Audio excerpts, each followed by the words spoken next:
80 के दशक के अंत में एक क्रांति शुरू हुई, एक भाषा जो गतिशील विकास के लिए डिजाइन की गई है।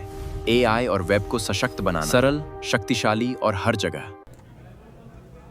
आज एआई, डेटा साइंस, ऑटोमेशन और कोडिंग की दुनिया में एक भाषा है जो बहुत ज़्यादा यूज़ हो रही है।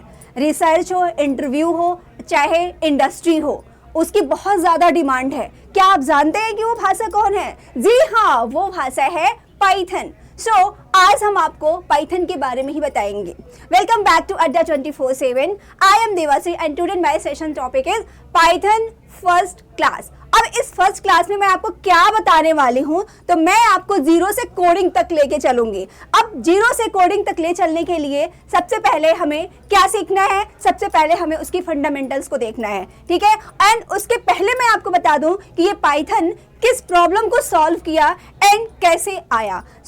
पाइथन के जो इन्वेंटर हैं वो गुइडो वैन रोसम है, ठीक है, जिन्होंने जब वहाँ पे क्रिसमस उनका हॉलिडे था, वो नीदरलैंड के रहने वाले हैं, और जब वहाँ पे क्रिसमस हॉलिडे था तो उस समय उनके मन में एक विचार आया कि ये जो C++ सीखने में इतना क्रिटिकल सिचुएशन क्रिएट हो रहा है, बच्चे सीखना नहीं चाह रहे, इतना कॉम्प्लेक्सिटी है, उसके सिंटैक्स के साथ में प्रॉब्लम आ रहा है, बच्चों को सिंटैक्स में प्रॉब्लम आ रहा है। एक सिंपल सा कोडिंग करने के लिए हमें 10 लाइन्स की एक सिंपल सा हमें प्रॉब्लम सॉल्व करने के लिए 10 लाइन की कोडिंग करनी पड़ रही है। तो इस प्रॉब्लम को सॉल्व करने के लिए उनके मन में विचार आया। उन्होंने एक बहुत इजी एंड हाई पेइंग और इंटरप्रेटेड क्रॉस प्लेटफॉर्म एक ऐसी लैंग्वेज को उन्होंने डेवलप किया जिसका नाम है पाइथन। ओके, मैं आज आप लोगों को बताऊंगी कि इस पाइथन से हम किस तरह की प्रॉब्लम को सॉल्व कर सकते हैं। तो जहाँ C++ में इतना सिंटैक्स उसका जो है वो इतना डिफिकल्ट होता था, जब हम उसमें 2 नंबर के सम करते थे, ऐड करते थे, तो वहाँ पे हमें क्या होता था कि हम हेडर फाइल इंक्लूड करते थे, फिर वहाँ पे हम हेडर फाइल इंक्लूड करने के बाद कान्यो लिखते थे, मीन्स कि गेट CS, देन उसमें हम इंटीजर लगा करके फिर हम डिक्लेयर करते थे वहाँ पे वेरिएबल्स को। बट ये सारी चीज़ों से हमें छुटकारा मिल गई, मीन्स कि हम ये सारा काम हम इसमें नहीं करेंगे। पाइथन में हमें ना डिक्लेयर करना है वेरिएबल को, ना ही तो यहाँ पे हमें कोई हेडर फाइल इंक्लूड करना है। हम सिंपल सी यहाँ पे एक लाइन की कोडिंग से हम 2 नंबर को ऐड कर सकते हैं। तो सबसे पहले मैं आप लोगों को यही बता दूं कि हम यहाँ पे 2 नंबर को ऐड कैसे करते हैं, और उसके सिंटैक्स के साथ साथ में हम नंबर को ऐड करना भी सीख जाएंगे। और वहां पे जो हमें इस टॉपिक में कवर करना है कि वेरिएबल्स क्या होता है एंड डेटा टाइप्स क्या है, ऑपरेटर क्या है, वो भी हम सीख जाएंगे। गाइस, आप लोगों को मेरे साथ बने रहना है। चलो, हमारा जो नेक्स्ट होगा, ठीक है, अब यहाँ पे आप लोगों को देख लेना है कि वही लर्न पाइथन। अब इसमें पाइथन हम क्यों करते हैं? क्योंकि ये मोस्ट पॉपुलर है, जो मैंने आप लोगों को अभी जस्ट बताया, बिगिनर फ्रेंडली है एंड यूज एवरीवेयर, हर जगह इसका यूज है, हर जगह डिमांड है इसका, हाई डिमांड कैरियर, ठीक है। एंड नेक्स्ट हम इसमें देख लेते हैं।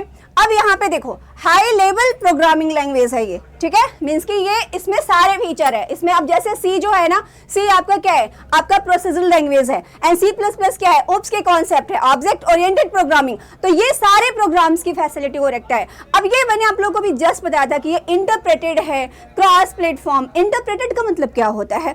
इंटरप्रेटेड का मतलब होता है कि जहाँ पे जिस प्रोग्रामिंग लैंग्वेज में, अच्छा ये प्रोग्रामिंग लैंग्वेज क्या है? मैम बता रही है बार बार प्रोग्रामिंग लैंग्वेज। तो ये प्रोग्रामिंग लैंग्वेज है जिसको हम लोग कोडिंग को लिखने के लिए जो लैंग्वेज यूज करते हैं, that is called programming language. इसके भी टाइप्स होते हैं, हाई लेवल होता है, लो लेवल होता है एंड मीडियम्स लेवल होते हैं, जिसमें आपका पाइथन हाई लेवल लैंग्वेज है, ठीक है, जो ये सारे फीचर्स को ये अडॉप्ट करता है, सारे इसमें फीचर हैं, ठीक है। जहां यहाँ हर जगह इसकी डिमांड है, हर फील्ड में इसकी डिमांड है, ठीक है। जैसे आप लोग इंस्टाग्राम को यूज करते हैं, इंस्टाग्राम पे जो किया गया है जहां पे कोडिंग, वो क्या है? वो पाइथन से ही तो हुआ है, ठीक है। किसी वेबसाइट्स को बनाने के लिए हम पाइथन का यूज, डेटा साइंस में पाइथन का यूज हो रहा है, ठीक है। तो हर फील्ड में पाइथन का यूज है। तो यहाँ पे हम समझ रहे थे कि ऑपरेटिंग सिस्टम, हम यहाँ पे बता रहे थे आप लोगों को कि ये इंटरप्रेटेड है। तो इंटरप्रेटेड का मतलब क्या होता है कि लाइन बाय लाइन एग्जीक्यूट होना, मीन्स कि किसी प्रोग्राम्स को जब हम लाइन बाय लाइन एग्जीक्यूट करते हैं, दैट इज कॉल्ड कि वो इंटरप्रेटेड है, ठीक है। लेकिन जब वही कोडिंग्स एक साथ में जब एग्जीक्यूट होता है तो वो कंपाइलेशन होता है। जैसे कि C++ में क्या होता है, वहां पे डिबगिंग मीन्स कि बहुत ही डिफिकल्ट होता था, हमें कोई भी एरर, अगर हमें एरर फाइंड आउट करना है, उसको डिबग करना है, तो उस केस में हमें क्या होता था, बहुत ही प्रॉब्लम क्रिएट होता। बट यहाँ पाइथन क्या है, पाइथन इंटरप्रेटेड है, वो लाइन बाय लाइन क्या करता है, एग्जीक्यूट करता है। वहाँ पे हमें एरर फाइंड आउट करना भी सो ईजी, बहुत ही ईजी हो जाता है। तो जैसे कि आपको मैं रियल लाइफ का एग्जाम्पल दूँ, तो एक हमारा कॉपी है और कॉपी को हमने पूरा एग्जीक्यूट किया, और कॉपी एग्जीक्यूट करने के बाद हमने उसको क्या किया, हमने वहाँ पे उसका हमने एरर देखा, उसका हमने रिजल्ट देखा, ठीक है। और अगर हम पेज वाइज उसको कर रहे हैं, मींस कि वन पेज कर रहे हैं, तो वो क्या है, वो आपका इंटरप्रेटेड है। और पूरे कॉपी को एक साथ में कर रहे हैं तो वो आपका कंपाइलर है, ठीक है। तो ये होता है आपका इंटरप्रेटेड। तो पाइथन यहाँ पे क्या है, ये इंटरप्रेटेड है। अब जैसे मैं कहूँ कि क्रॉस प्लेटफॉर्म, तो क्रॉस प्लेटफॉर्म का मतलब होता है कि पाइथन हमारे किसी भी ओएस पे ये रन कर सकता है। ऑपरेटिंग सिस्टम जो भी मैंने जस्ट बता रही थी, तो ये किसी भी ओएस पे ये रन कर सकता है। ये क्या है, क्रॉस प्लेटफॉर्म है। मीन्स कि ये मैक पे भी एग्जीक्यूट होगा, लिनक्स पे भी होगा, एंड विंडोज पे भी होगा, एंड्रॉइड पे भी होगा। तो किसी भी प्लेटफॉर्म पे जो रन हो जाए easily, that is called cross platform. जैसे आपका C++ है, अब यहाँ पे ये क्रॉस प्लेटफॉर्म नहीं है, ठीक है, बट पाइथन आपका क्या है, जावा हो गया, पाइथन जावा स्क्रिप्ट हो गया, और पाइथन हो गया, ये क्रॉस प्लेटफॉर्म है, ठीक है। जैसे आपके सिटी में अगर कोई आ रहा है, वहाँ पे कोई MP प्राइम मिनिस्टर आ गए, PM आ गए, तो अब वो PM आते हैं तो वहाँ पे क्या होता है, उनको बेसिकली एक प्लेटफॉर्म दे जाती है, अरे नहीं, ये उनके लिए ये सारी जो भी अरेंजमेंट हुआ है वो PM के लिए हो, बट एक नॉर्मल पर्सन आता है तो उसके लिए नहीं होता है। बट तो यहाँ पे क्या है कि वो जो PM आ रहे हैं ना, वो क्या है, मीन्स कि वो क्रॉस प्लेटफॉर्म नहीं है यहाँ पे, लेकिन जो नॉर्मल पर्सन आ रहे हैं वहाँ पे क्या है, क्रॉस प्लेटफॉर्म। वो किसी भी प्लेटफॉर्म पे रन कर सकता है, बट वो PM के लिए पर्टिकुलर एक प्लेटफॉर्म दिया गया है, ठीक है। तो ये हो गया आपका क्रॉस प्लेटफॉर्म एंड इंटरप्रेटेड, ठीक है।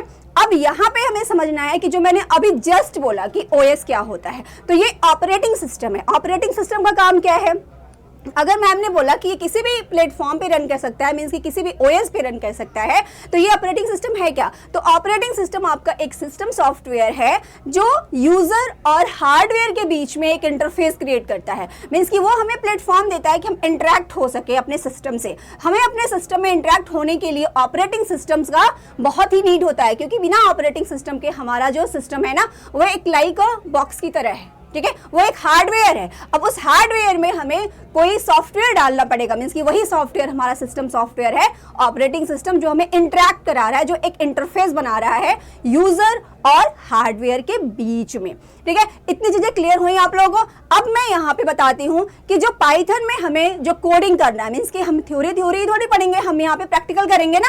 जब मैं प्रैक्टिकल आप लोगों को बताऊंगी तो लास्ट में मैं आप लोगों को कुछ टास्क दूंगी, जो टास्क आप लोग हमें करके दिखाएंगे, और मैं उसको इंडिविजुअली एक पर्सन का मैं उसको रिव्यू करूंगी एंड मैं चेक करूंगी, ठीक है। तो हमें इंटरेस्ट आएगा, जब हम कोडिंग करेंगे ना तो हमें इंटरेस्ट आएगा और भी पढ़ने में, ठीक है। अब यहाँ पे देखो, ठीक है, अब यहाँ पे हम समझाते हैं आप लोगों को कि where Python is used, Python कहाँ यूज होता है, जो हम पहले ही सब चीजें में हम डिस्कस कर चुके हैं कि artificial intelligence and web development और cyber security and data science, automation और मशीन लर्निंग, ये सब में। अब जो चीज हम समझ चुके हैं उसमें टाइम वेस्ट करने की कोई जरूरत नहीं है। अब यहाँ पे हमें वेरिएबल, अब हमें यह समझना है कि ये वेरिएबल क्या होता है। सो मैं आप लोगों को एक छोटे से प्रोग्राम्स के थ्रू मैं वेरिएबल समझा देती हूँ, ठीक है, ध्यान से सब लोग देखेंगे। ये चलो, अब यहाँ पे मैंने लिखा a is equal to 10 and b is equal to 20, ठीक है।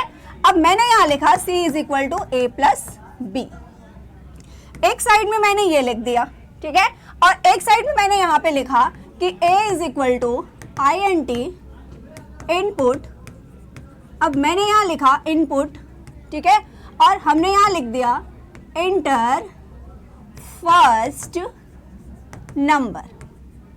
ध्यान से देखोगे आप लोग, ठीक है, इंटर फर्स्ट नंबर, और हमने b इज इक्वल टू लिख दिया int इनपुट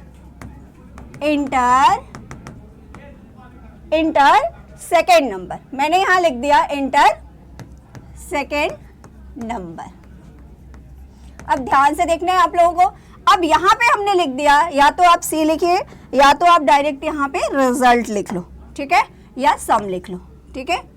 हमने यहाँ पे लिख लिया sum is equal to a plus b, और मैंने यहाँ पे इसको क्या कर दिया, मैंने यहाँ पे इसको प्रिंट कर दिया। प्रिंट हमने लिख दिया कि sum of A plus B is equal to, ठीक है, मैंने यहाँ पे क्या दिया है रिजल्ट, मैं यहाँ पे रिजल्ट लिख देती हूँ एंड यहाँ भी मैं चेंज कर देती हूँ, ठीक है, मैं यहाँ भी मैं चेंज कर देती हूँ। चलो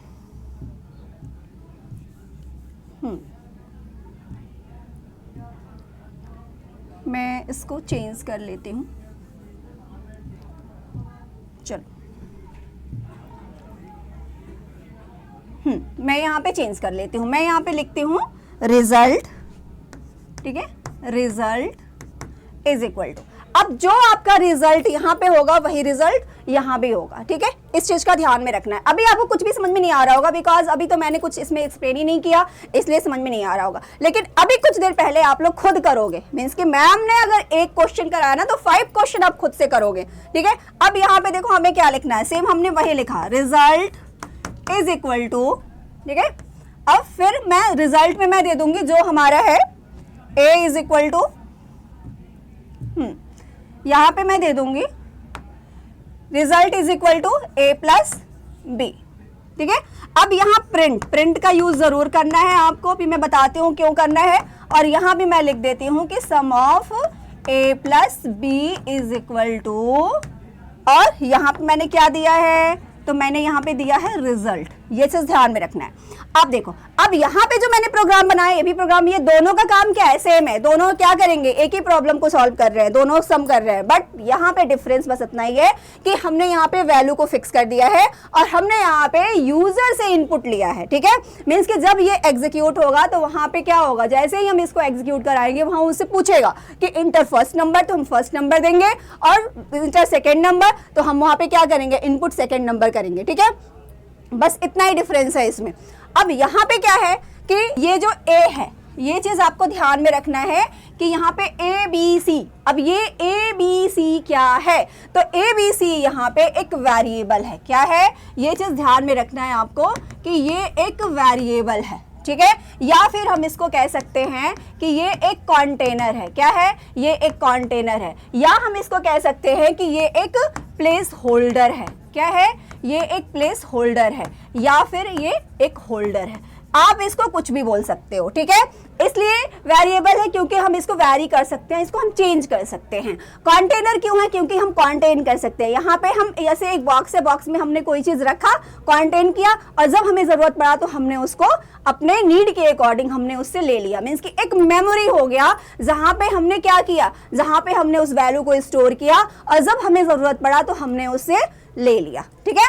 अब यहाँ पे जो ये लाइक ये बॉक्स, जो अब यहाँ पे जो हमें ए बी सी क्या कर रहे हैं, ए वैल्यू को स्टोर कर रहे हैं, मीन्स कि 10 में क्या 10 किस में है, ए में है, ठीक है। तो अब ये 10 ए में कैसे गया, यहाँ पे जो बीच में काम कर रहा है ना, ये आपका असाइनमेंट ऑपरेटर है, क्या है, असाइनमेंट ऑपरेटर है। इस चीज को ध्यान में रखना है आपको कि ये आपका असाइनमेंट ऑपरेटर है।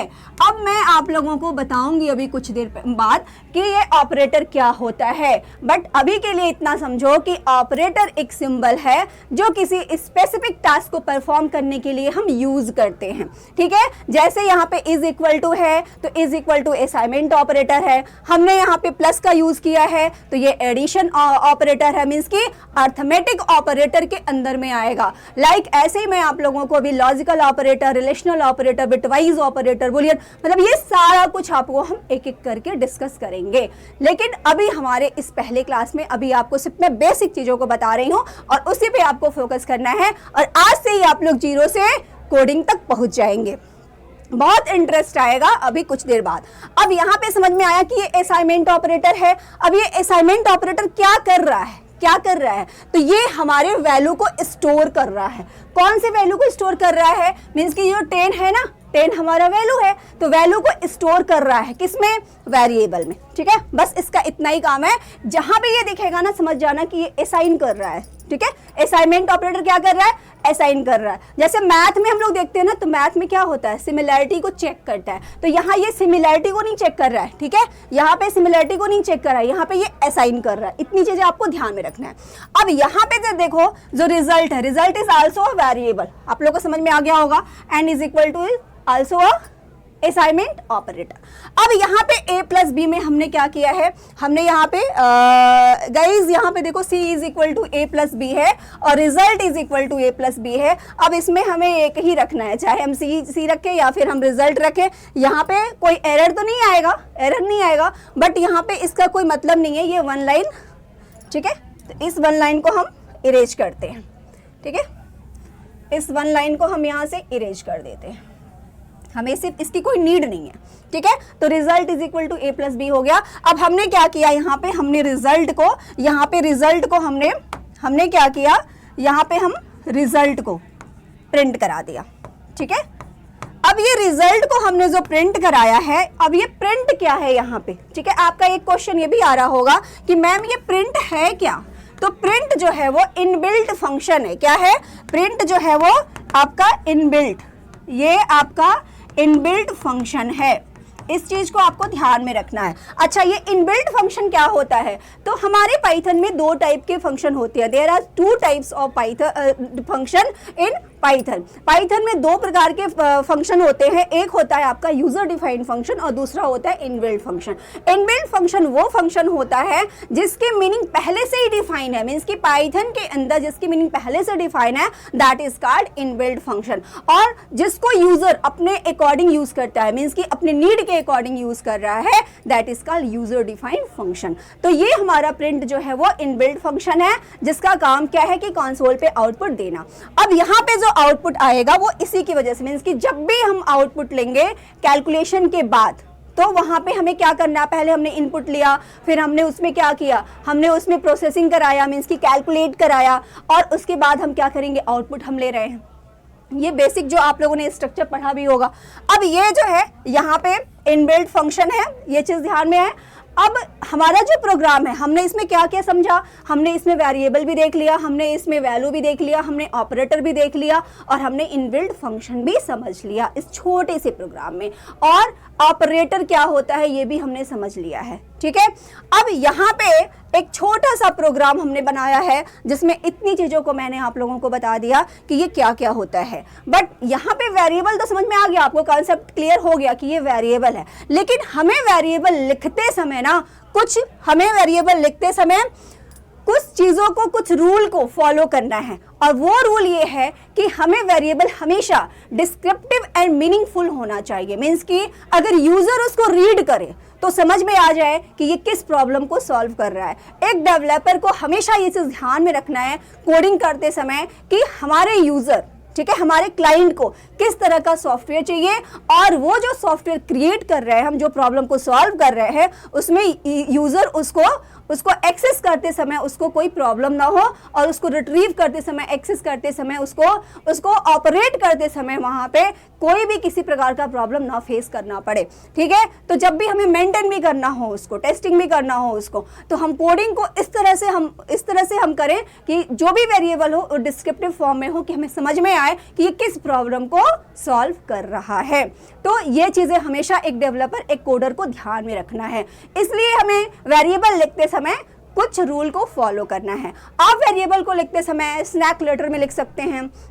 स्नैक लेटर क्या होता है कि आपका स्मॉल अंडरस्कोर और देन स्मॉल, ठीक है। आप वेरिएबल लिखते समय पहले अंडरस्कोर से स्टार्ट करेंगे, एंड अंडरस्कोर से स्टार्ट करके, अब ऐसा नहीं है कि वहां बीच में स्पेस देना है, बीच में स्पेस नहीं देना है। कभी भी वेरिएबल लिखते समय वेरिएबल में स्पेस, बीच में स्पेस नहीं देना है। जैसे आप लोग ईमेल आईडी लिखते हैं, वहां स्पेस नहीं देते हैं, लाइक यहाँ पे स्पेस नहीं देना है। कभी भी वेरिएबल लिखते समय हम नंबर से स्टार्ट नहीं करेंगे, ठीक है। ये चीज हमें फॉलो करना है। जैसे आपका वैलिड नेम, अब यहाँ पे student name is equal to Riya, ठीक है। तो अब यहाँ पे रिया क्या है, रिया जो है, ठीक है, नेम है।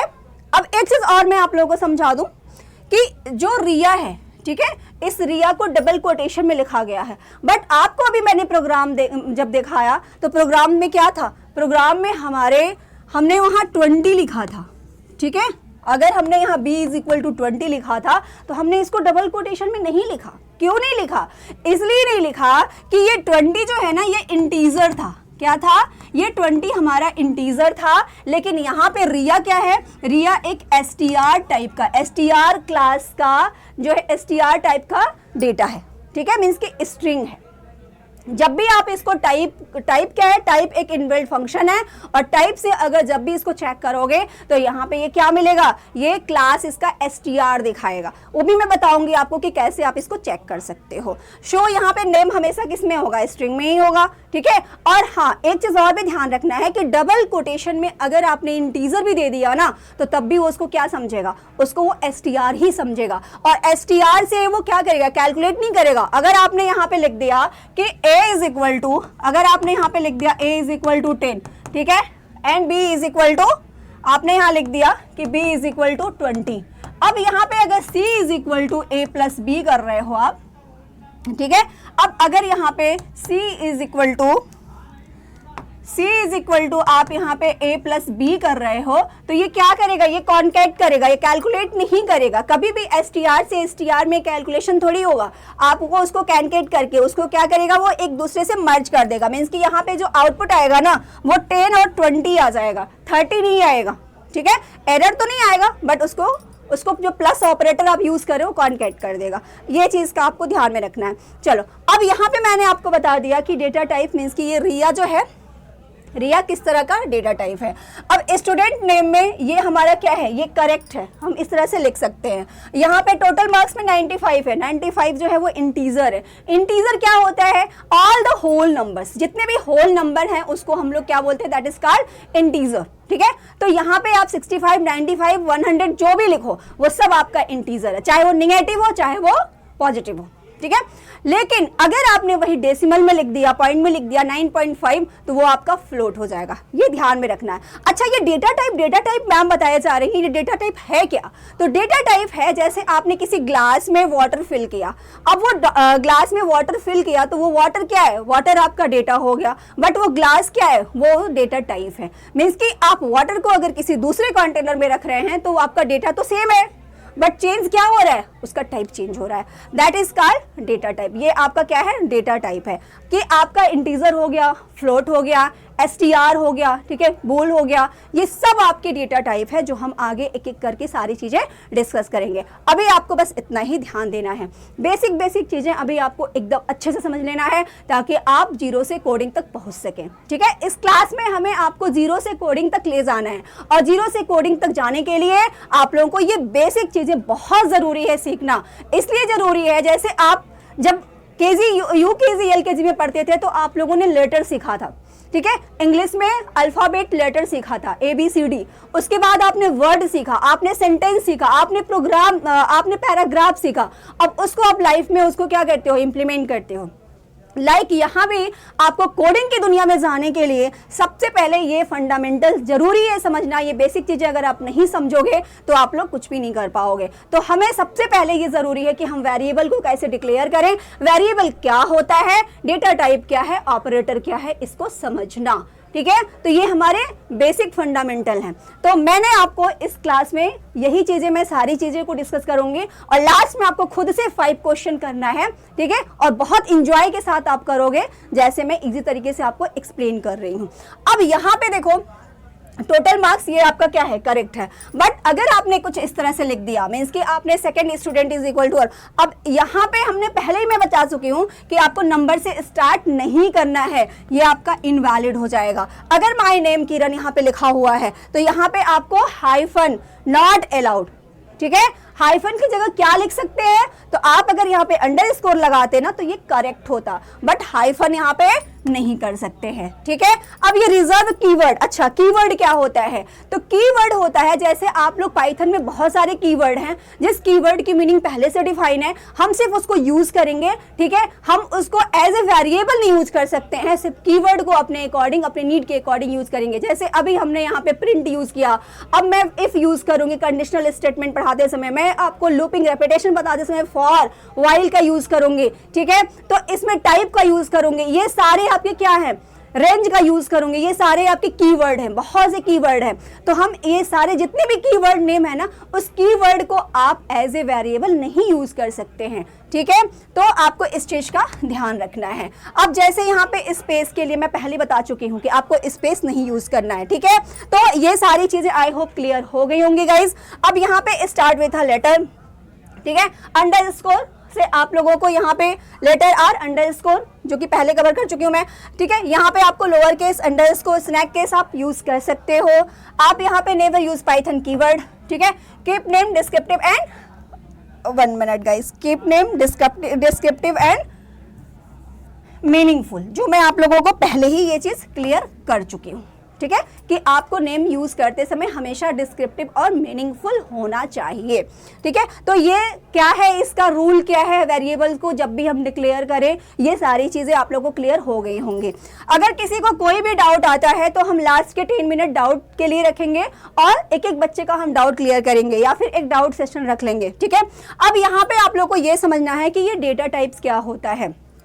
अब अभी तक हम लोगों ने वेरिएबल्स क्लियर कर लिया, एंड ऑपरेटर क्लियर कर लिया। अब हमें डेटा टाइप को समझना है। जो मैंने डेटा टाइप भी आप लोगों को क्लियर कर दिया है कि डेटा टाइप्स क्या होता है, मतलब कि उस डेटा का जो टाइप है, जो मैंने अभी रियल एग्जांपल देकर के बताया आपको वाटर एंड ग्लास का, ठीक है। तो अब यहाँ पे जो मेन जो हम लोग यूज करते हैं वो आपका इंटीजर हो गया, फ्लोट हो गया, ठीक है, एसटीआर हो गया, जो कि हम लोग बेसिक अपने प्रोग्रामिंग में यूज करते हैं इंटीजर, फ्लोट और एसटीआर का, ठीक है। बूल का यूज होता है कंडीशन चेक करने के लिए, जिसमें आपको 2 होती हैं, एक होता है 1 एंड 0। 1 का मतलब होता है ट्रू और 0 का मतलब होता है फॉल्स, ठीक है। तो यहाँ पे मैं आपको बता चुकी हूँ कि होल नंबर्स के लिए इंटीजर एंड डेसिमल के लिए आप फ्लोट का यूज करोगे, और एसटीआर होता है स्ट्रिंग के लिए। एक चीज ध्यान में रखना है कि जब मैंने प्रोग्राम बनाया था तो उसमें हमने लिखा था कि sum of A plus B is equal to, अच्छा sum of A plus B is equal to हमने डबल कोटेशन में लिखा था, ठीक है। वो चीजें आप लोगों की क्लियर नहीं हुई होंगी,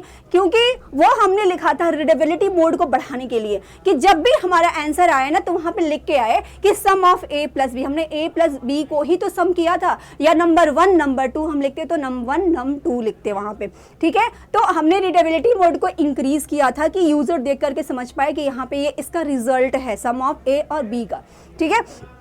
अब वहां पे जो डबल कोटेशन में हमने लिखा था, वो डबल कोटेशन हमारा क्या था, तो डबल कोटेशन में वो एसटीआर था। एसटीआर कहता है कि जो भी आप हमें दोगे हम एज इट इज उसको प्रिंट कर देंगे, उसमें कुछ चेंज नहीं करता है। अगर आपने उसको डबल कोटेशन में इंटीजर भी दिया है तो वो इंटीजर को ही एज इट इज क्या करेगा, वहां पे कंसोल पे प्रिंट कर देगा, शो कर देगा, ठीक है। तो आपको ये चीज समझ में आना चाहिए कि एसटीआर जो होता है वो स्ट्रिंग के लिए हम यूज करते हैं।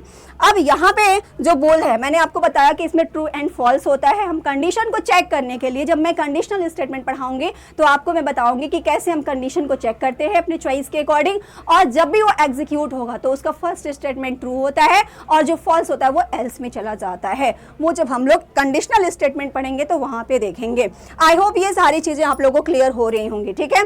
अब देखो, अब यहाँ पे जो है चेकिंग कन्वर्जन में क्या है, अच्छा एक चीज हम लोग ध्यान से देखते हैं कि अभी तक जो हमने आप लोगों को बताया डेटा टाइप, उसमें हमने आपको इंटीजर, फ्लोट एंड एसटीआर और बूल बताया। अब ये कन्वर्जन का क्या होता है, मैम ने तो यहाँ पे एक न्यू टॉपिक दे दिया कि कन्वर्जन मतलब कि कन्वर्ट करना, ठीक है।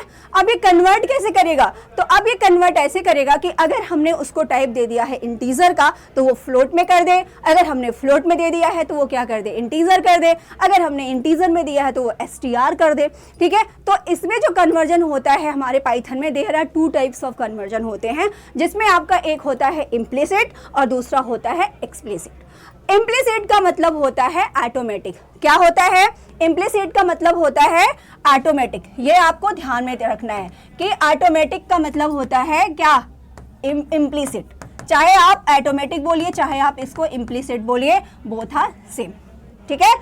अब ये ऑटोमेटिक में क्या होगा कि मीन्स कि जिसको पाइथन खुद ही कर रहा है कन्वर्ट, वो आपका क्या हो जाएगा, वो आपका ऑटोमेटिक हो जाएगा, जिसको पाइथन खुद कर रहा है। जैसे हमने यहाँ पे मैं एक एग्जाम्पल लेती हूँ। मैंने यहाँ पे लिखा कि a इज इक्वल टू, हमने यहाँ लिखा a इज इक्वल टू 20, ठीक है, या चलो मैं 20 ही लिख देती हूँ, और मैंने यहाँ पे लिख दिया कि b इज इक्वल टू 14, ठीक है, 0.5। अब मैंने इसका रिजल्ट लिया, मैंने यहाँ पे लिख दिया कि रिजल्ट इज इक्वल टू, ठीक है, मैंने यहाँ पे लिख दिया result is equal to a plus b, ठीक है, मैंने यहाँ लिख दिया result is equal to a plus b. अब यहाँ पे ये क्या करेगा, a प्लस बी को ये कैलकुलेट कर रहा है, मीन्स कि यहाँ पे ठीक है, a इज इक्वल टू, जो ये प्लस ऑपरेटर क्या करेगा, ऐड ही तो करेगा। अब यहाँ पे मैंने यहाँ पे प्रिंट लिखा क्या, रिजल्ट। अब मैं अगर यहाँ पे रिजल्ट लिख रही हूँ तो ये क्या करेगा, ये आपका जो है ये इंटीजर है, ये ध्यान से देखना है आपको। आपको लग रहा होगा मैम वही सेम प्रोग्राम है, बट नहीं, यहाँ पे मैं आप लोग को कन्वर्जन बता रही हूँ, जो इम्प्लिसिट कन्वर्जन मीन्स कि ये ऑटोमेटिक करेगा। ठीक है, ये आपका क्या करेगा, ये इंटीजर है और ये आपका क्या है, ये आपका फ्लोट है। ठीक है, अब जब इसका रिजल्ट मिलेगा हमें तो किस में मिलेगा, अब इसका रिजल्ट जो मिलेगा ना हमें फ्लोट में ही मिलेगा। समझ में आया, हमें जो रिजल्ट मिलेगा वो फ्लोट में मिलेगा, क्योंकि जो हमारा 20 है और प्लस अगर हम इसको कर रहे हैं 14.5। अब अगर हमने 20 प्लस 14.5 किया तो अब आपका यहाँ पे क्या आ गया, यहाँ पे 34.5 आ गया। ठीक है, 34.5 आ गया, मीन्स कि 20 और प्लस 14 और 0.5।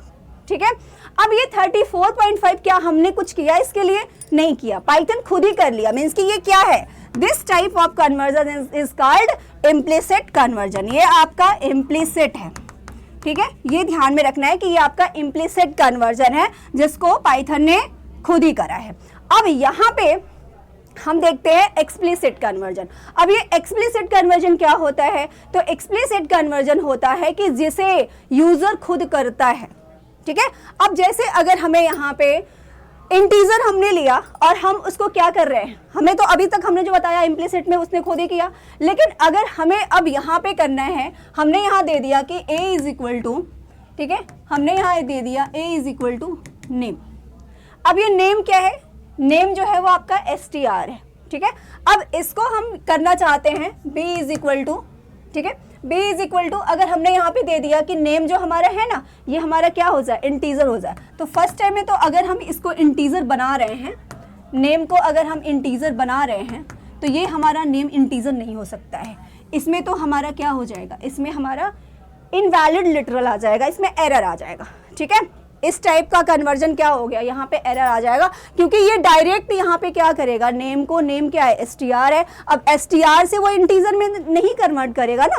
ठीक है, लेकिन अगर हमने यहाँ पे दे दिया कि a इज इक्वल टू 20, ठीक है, a इज इक्वल टू 20, और यहाँ हमने दे दिया कि b is equal to int और 20।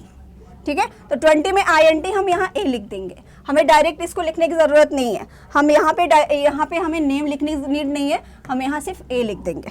ठीक है, ये चीज़ ध्यान में रखना, हम यहाँ पे a लिख देंगे। अब यहाँ पे हमने int a लिख दिया, अब हमने इसको जब प्रिंट कराया ना, तो प्रिंट कराते समय इसमें क्या आएगा, अगर हमने यहाँ पे b को प्रिंट कराया तो यहाँ पे इसका टाइप क्या बताएगा, तो टाइप इसका बताएगा कि ये हमारा जो b है ना वो किस टाइप का है, इंटीजर टाइप का है। मीन्स कि इसका जो क्लास की बताएगा ना, ये यहाँ पे आउटपुट में आएगा कि इसका जो क्लास होगा ये क्लास इसका int होगा।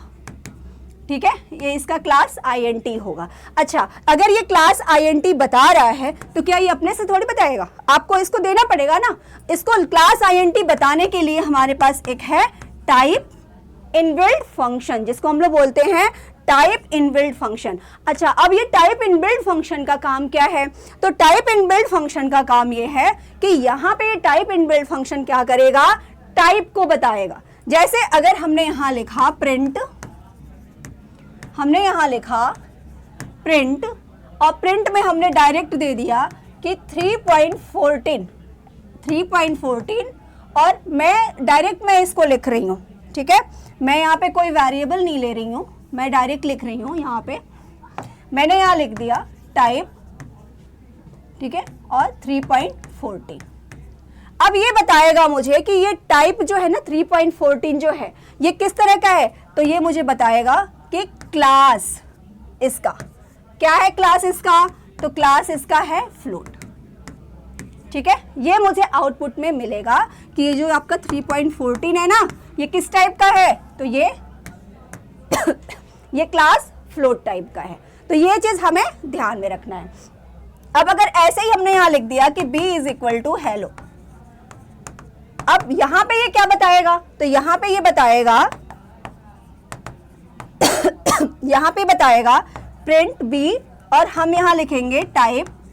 ठीक है, अब टाइप में हमने लिख दिया क्या चीज, किसका चाहिए टाइप हमें, तो हमें b का टाइप चाहिए, तो हमने यहाँ लिख दिया टाइप b। ठीक है। अब यहाँ टाइप बी हमने लिखा तो इसका क्या आ जाएगा आउटपुट, इसका आउटपुट जो आएगा, ठीक है, हमने यहाँ पे टाइप बी लिखा। अब टाइप बी का आउटपुट क्या आएगा 1 2 3, 1 2 3, ठीक है। अब इसका क्या आएगा, तो ये इसका क्लास जो होगा ना, क्लास क्या होगा इसका str होगा। ये चीज ध्यान में रखना है आपको कि इसका क्लास str होगा, ठीक है। तो ये होता है आपका टाइप कन्वर्जन, मीन्स कि हम कैसे कन्वर्जन करते हैं और कैसे हम चेक कर सकते हैं उसके टाइप को। ये सारी चीजें मैंने आप लोगों को डिस्कस कर दिया, ठीक है। तो ये होता है आपका टाइप कन्वर्जन, जिसमें टाइप कन्वर्जन में क्या क्या होता है, इम्प्लिसिट एंड एक्सप्लिसिट। इम्प्लिसिट में वो ऑटोमेटिक करता है और एक्सप्लिसिट का मतलब होता है मैनुअल, जिसको यूजर अपने नीड के अकॉर्डिंग चेंज कर रहा है, इंटीजर से फ्लोट में, फ्लोट से इंटीजर में, एंड इंटीजर से str में और str से इंटीजर में। बट वहां भी कुछ रिस्ट्रिक्शन है जो मैंने आपको बताया कि उसमें इनवैलिड क्या है और वैलिड क्या है। चलो, आई होप ये सारी चीजें आप लोगों को क्लियर हो गई होंगी। अब यहाँ पे आप लोग देखिए ऑपरेटर्स इन पाइथन। जो मैंने आप लोगों को ऑपरेटर बताया था, ऑपरेटर क्या होता है, एक स्पेशल टाइप का आपका सिंबल होता है जो हम किसी स्पेसिफिक टास्क के लिए यूज करते हैं। जो मैंने आप लोगों को बता दिया, arithmetic operator, relational operator, logical operator, bitwise operator, assignment operator, ठीक है, जिसमें मैंने आप लोगों को अर्थमेटिक ऑपरेटर यूज करके भी मैंने दिखाया, असाइनमेंट ऑपरेटर यूज करके भी दिखाया। अब आप लोगों का टास्क है, जो मैं टास्क दे रही हूं, ठीक है, उस टास्क को आप लोगों को कंप्लीट करना है। आपको 5 प्रोग्राम रन कराना है, 5 प्रोग्राम रन कराना है, जिसमें आपको क्या करना है, प्रिंट कराना है अपने अपने नेम, अपने अपने नेम प्रिंट कराना है, हेलो एंड नेम, जिसका जो भी नेम है उसको आपको str में हेलो नेम, ठीक है। और दूसरा जो क्वेश्चन है कि जैसे हमने यहाँ पे एडिशन का बनाया है प्रोग्राम, 2 नंबर्स को वो क्या कर रहा था, सम कर रहा था। आपका जो टास्क है उसको मल्टीप्लाई करना है, डिवाइड करना है और उसको सब्ट्रैक्ट करना है। तो सब्ट्रैक्शन ऑपरेटर, डिवीजन ऑपरेटर, देखो डिवीजन ऑपरेटर का यूज आप लोगों को करना है, ये आपका डिवीजन ऑपरेटर होता है। अर्थमेटिक ऑपरेटर में 2 डिवीजन ऑपरेटर होते हैं, एक होता है फ्लोर डिवीजन और एक होता है डिवीजन ऑपरेटर, उसको भी देख लेते हैं। अब इसमें आप अगर इस सिंबल का यूज करोगे, ये सिंबल किसके लिए, जो स्लैश, जो फॉरवर्ड स्लैश हमने यूज किया है ना, ये आपका डिवीजन ऑपरेटर है। अगर हम ये डिवीजन ऑपरेटर के लिए यूज कर रहे हैं ना, तो यहाँ पे एक चीज आपको ध्यान में रखना है कि ये हमेशा जो आपको आउटपुट देगा, वो आउटपुट हमेशा आपको फ्लोट में देगा। किस में देगा, आपको ये हमेशा फ्लोट में देगा आउटपुट, ठीक है। लेकिन अगर आप लोग डबल स्लैश का यूज कर रहे हैं तो ये हमेशा आपको इंटीजर में देगा। किस में देगा, ये आपको हमेशा इंटीजर में, int मीन्स की इंटीजर में देगा, ठीक है। बस यही इसमें डिफरेंस होता है, इसको फ्लोर डिवीजन और इसको डिवीजन बोलते हैं। और जो हम मल्टीप्लिकेशन करेंगे ना, वो मल्टीप्लिकेशन के लिए आप मैथमेटिक्स पे इस सिंबल का यूज करते हो, तो ये सिंबल आपको यूज नहीं करना है, आपको एस्टिक सिंबल का यूज करना है, जो आपका ये एस्टिक सिंबल होता है, ठीक है। शिफ्ट के साथ में हम प्रेस करते हैं 6 पे, तो वो आपका एस्टिक सिंबल आ जाता है। इस एस्टिक सिंबल का यूज करके हमें क्या करना है, हमें मल्टीप्लिकेशन निकालना है। जितने भी अर्थमेटिक ऑपरेटर है इसमें सारा आप लोग यूज कर लेना। और डबल एस्टिक का यूज होता है, डबल एस्टिक का यूज हम किस लिए करते हैं, ये आपका डबल एस्टिक है। डबल एस्टिक का यूज हम लोग कहते हैं एक्सपोनेंट के लिए, मींस की पावर के लिए। अगर आपको पावर निकालना है, जैसे मैं बताती हूँ आपको कि अगर हमें यहाँ पे 2 to the power 2 करना है, या फिर हमें 5 का करना है, अगर हमें 6 का करना है, तो हम इसके लिए कैसे लिखेंगे, तो हम इसके लिए कैसे लिखेंगे, तो हम यहाँ पे लिख देंगे, जैसे हमने ये प्रिंट लिखा और प्रिंट में हमने यहाँ लिख दिया 2 एक्सपोनेंट डबल 2, ठीक है। तो अब यहाँ पे क्या हो जाएगा, अब यहाँ पे इसका पावर मुझे 2 2 जा 4, आउटपुट में क्या मिलेगा, आउटपुट में 2 2 जा 4 मिलेगा, ठीक है।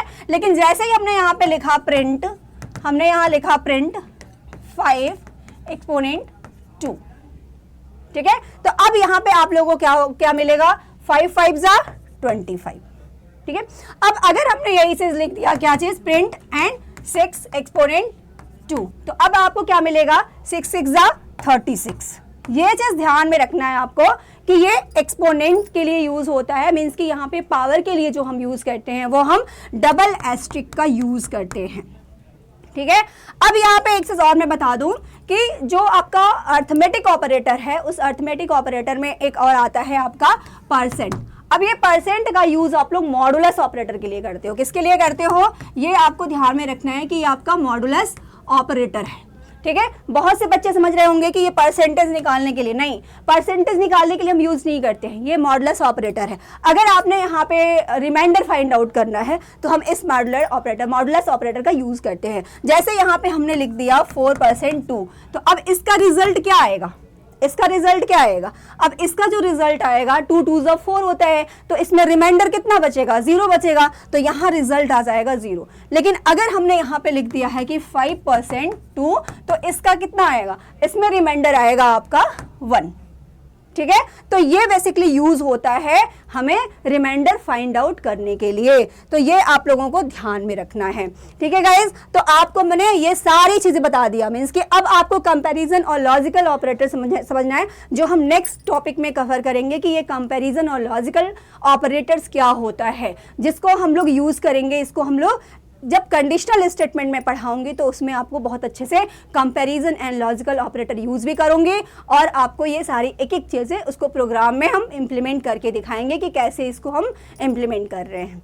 ठीक है, तो टिल नाउ आप लोग keep learning, keep growing and keep coding.